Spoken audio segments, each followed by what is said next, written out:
आज आपण जात आहोत चिपळूणमधील दादरमध्ये असलेल्या श्री रामवरदायिनी मंदिरामध्ये। रामवरदायिनी मंदिराची आख्यायिका अशी आहे की रावणाने सीतेचं हरण केल्यानंतर व्याकुळ होऊन सीतेचा शोध घेणाऱ्या श्रीरामांची परीक्षा घ्यावी असे माता पार्वतीच्या मनात आले आणि पार्वती माता सीतेचं रूप घेऊन श्रीरामांपुढे उभी राहिली व माझा शोध का घेता, मी इथेच आहे असं म्हणाली। मात्र श्रीरामांनी जेव्हा अंतर्मनाने माता पार्वतीला ओळखले तेव्हा माता पार्वती येथे मूळ रूपात प्रकट झाली। सीता निष्कलंक असून तुझ्या हातूनच रावणाचा वध होईल असा वर तिने श्रीरामांना दिला। श्रीरामांना वर देणारी म्हणून या देवीचं नाव रामवरदायिनी असं झालं।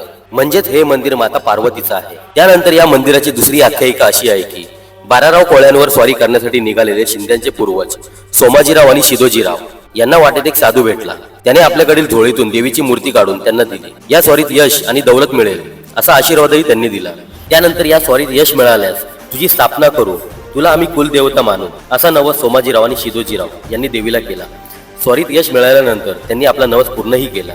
चिपळूण कराड मार्गावरील कान्हे पिंपळे गावातून पूर्वेकडे वळणारा रस्ता रामवरदायिनी मंदिराकडे जातो। 10 पटीचा मध्यबिंदू असलेल्या मद्रे दादर येथे हे पूर्वाभिमुख मंदिर आहे।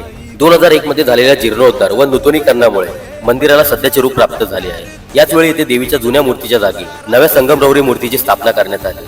चहूबाजूनी तटबंदी असलेल्या या मंदिराच्या मुख्य प्रवेशद्वारातून रानांगणात प्रवेश केल्यावर तेथून मंदिरापर्यंत जाणारी एक फरशीबंद वाट आहे। या वाटेवरून पुढे गेल्यावर काचेचे बंदिस्त केलेल्या छोट्या जागेत शंकराची मूर्ती आणि 12 ज्योतिर्लिंगाच्या प्रतिकृती आहेत। त्यातून काही अंतरावर गणपती आणि साईबाबा यांची मंदिरे आहेत। संपूर्ण मंदिराच्या परिसरात सुंदर उद्यान विकसलेले आहे। त्यात असलेल्या विविध शोभेच्या व फुलझाडांमुळे येथील मंदिराचे सौंदर्य आणखी खुलते। मुख्य मंदिराच्या समोरील बाजूस दोन्ही बाजूकडे उंच दीपमाळा आहेत। सभा मंडळात आकर्षक नक्षीकाम केलेले असून भाविकांना बसण्यासाठी व्यवस्थित सुविधा केलेली आहे। त्यामुळे जर कधी चिपळूणमध्ये आलात तर नक्कीच रामवरदायिनी मंदिराला भेट द्या। नक्कीच इथला परिसर बघून तुमचं मन प्रसन्न होईल।